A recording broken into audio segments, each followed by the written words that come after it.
a traveler's unfiltered experience in Nigeria, culture, racism, and first impressions. Traveling to a new country is always an adventure, filled with surprises, both pleasant and shocking. My recent trip to Nigeria was no exception. From deep-rooted tribal divisions to misconceptions about local products and the chaotic beauty of Lagos, my experience was nothing short of eye-opening. The reality of tribal racism in Nigeria. One of the most unexpected encounters I had was at a waterfall, where I arrived with a Yoruba bike rider.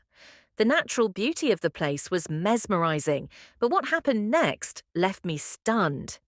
As we approached, we saw a group of Fulani children enjoying the water. Instantly, my guide tensed up and told me to turn back. He refused to even acknowledge them. Confused, I later asked for a translation of what he had said, and his response was chilling. All Fulani are bandits. This moment was a stark reminder of how deeply ingrained tribal divisions are in Nigeria. It's heartbreaking to see how some people judge entire ethnic groups based on stereotypes. The idea that a Yoruba man would refuse to interact with Fulani children simply because of their ethnicity was disturbing. Such prejudices fuel unnecessary hatred and prevent unity. The myth that everything in Nigeria is locally made. Another thing that caught my attention was a common belief among some Nigerians that everything in Nigeria is made in Nigeria. Curious about this, I started checking the labels on different products.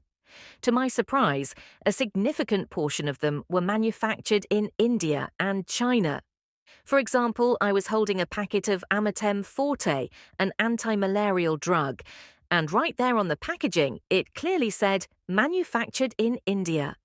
Yet, many Nigerians refuse to acknowledge the extent of foreign imports.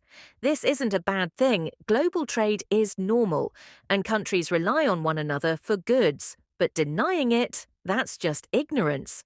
In fact, many Indian manufacturers even package products in a way that appeals to the Nigerian market because, at the end of the day, business is business.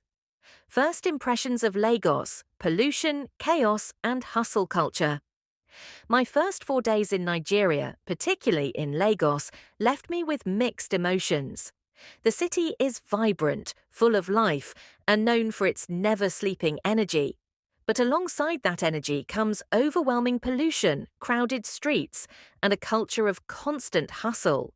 One of the most recognizable symbols of Lagos is its famous yellow buses, a staple of public transportation.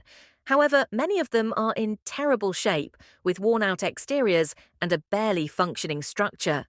It's a perfect representation of the city's raw, unpolished energy. Another thing I noticed, it seems like almost everyone asks for money. Whether it's beggars on the streets or even some service providers, there's a strong expectation that foreigners, or anyone perceived to have money, should share their wealth. While generosity is a beautiful thing, it was surprising how frequently I encountered this. Despite all of this, Lagos has a charm that is hard to ignore. It's chaotic but full of character, intense but fascinating. Some people suggested that northern Nigeria has a more beautiful landscape and a different cultural atmosphere, but I chose not to go there. Final thoughts: a country of contrasts.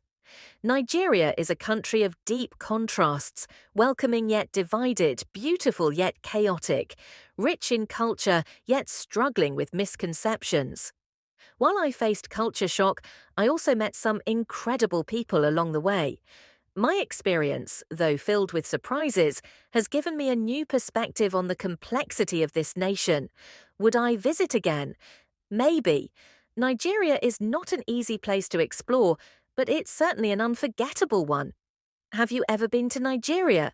What was your experience like? Let me know your thoughts.